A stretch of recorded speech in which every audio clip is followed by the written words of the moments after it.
Bunny Tears. What's cracking, Bunny Ballers? My name is Bunny Tears. Welcome to something a little bit different. You know I like to talk about things that are a bit weird from time to time, and I'm sure the title of this video is confusing you. However, I will explain what it means. However, first thing is first. This is a League Play game on Slums. It's Hardpoint. It was myself, Tipsy, and Zeed. Because there was only 3 of us, we were only ranking up our individual rank within the League Play system. However, we all needed 5 placement games at this point. This was like our first time playing in this season. So we all needed 5 placement games. I've recorded all 5 because we smashed all 5. And yet the ladder we were put in was not representative of the performance we put in our 5 placement games. And this constantly happens in League Play. Constantly. So, for God's sake, Call of Duty, fix this shit. And also, you know what, something else you can fix. If I'm in League Play, and I'm in a certain ladder, only put me in games with people from my ladders.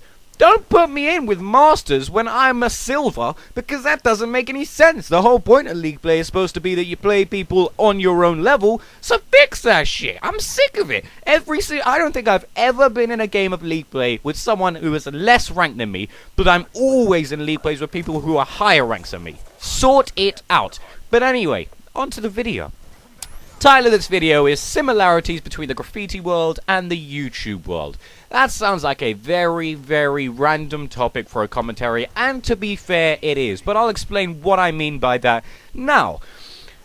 I've tried a number of different hobbies in my time. I tend to be the kind of person who wants to try something, is sure he's going to stick at it and love it and have that hobby forever, but then gets bored and leaves it. So I've tried a lot, but I'm not amazing at much because I always leave before I can get amazing at something.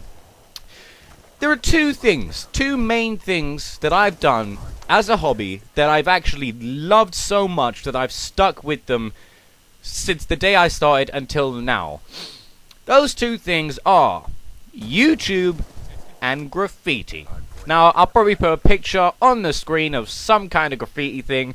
I'm sure you don't need evidence of my YouTube activities because you're sitting here watching one of my YouTube videos. So if that's not enough, then we're going to have a problem. So those are 2 things that I really loved and I've stuck with since I started them. The only reason I had a gap in my YouTube uploads was because of the internet connection at university, so that's not my fault. However, yeah, I've pretty much stuck with them from day one until now. And I think there's a reason behind it, because a couple of months ago I was thinking about it, and the same feelings I used to have towards graffiti, I am having now towards YouTube.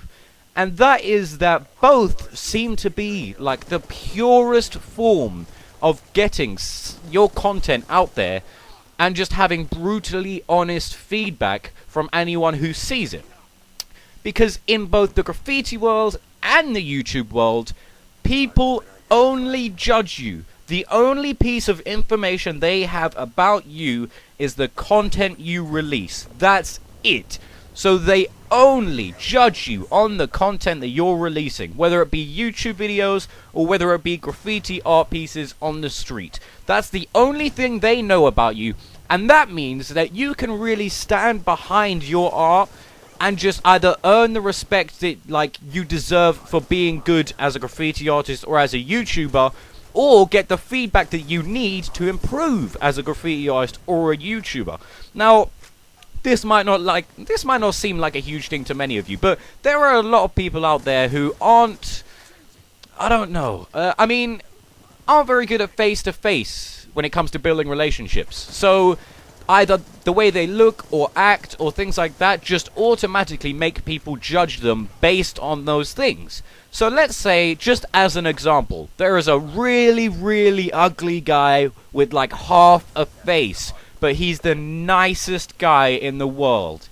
If he did either graffiti or YouTube, no one would care. If he put out good content on YouTube and did good graffiti pieces, no one would give a shit. They would respect him without ever meeting him. And then you've got that time when you do meet someone and it's like, wow, holy shit, this is crazy. So An example of that on YouTube is, I believe, KYR Speedy a couple of months ago, for his 1 million subscribers. Was it only a couple of months ago? No, it must have been. It was only a couple of months ago. And now he's on 2 million. Holy shit, that guy's a monster.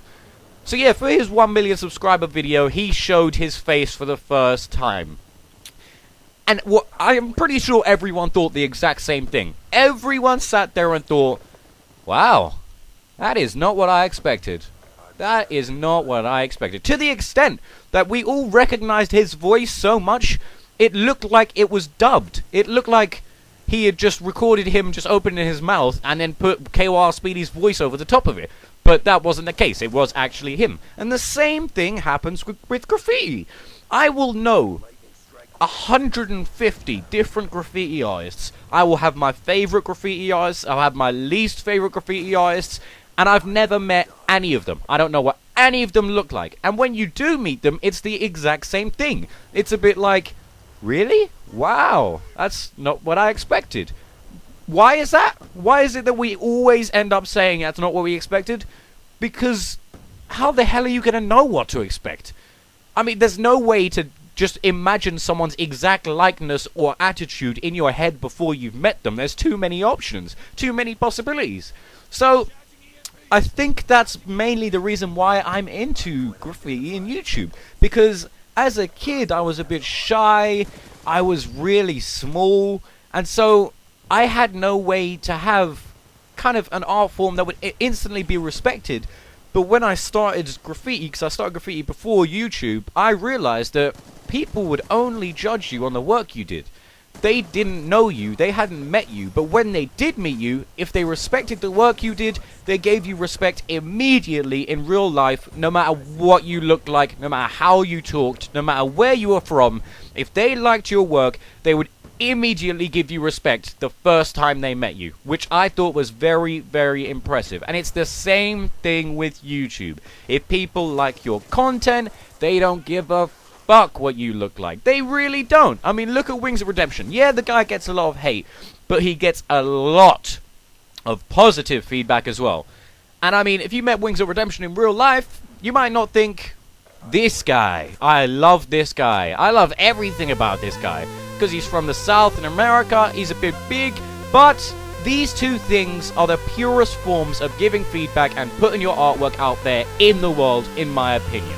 What's cracking, Bunny Ballers? My name is Bunny Tears.